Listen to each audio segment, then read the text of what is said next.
Welcome to zwide-media. If you're new to this channel, please subscribe. Don't forget to like, comment and share. Here's a new video for today. Enjoy.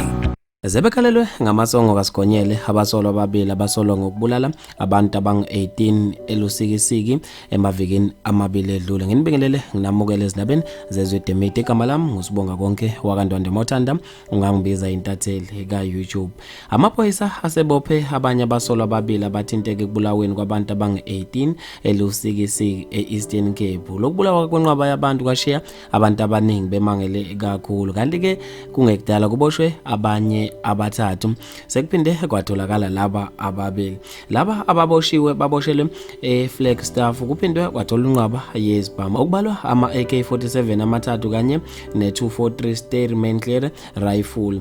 Kanti-ke kube ukuthi kungekudala bazovela enkantolo. Abantu-ke sibajabulise kakhulu isenzo samaphoyisa ukuthi benza iqiniso. Usifundo 03 uthe zihlomile izinkabi thina silibele ukuthembela kumfana womlungu wabulawa amaJuda.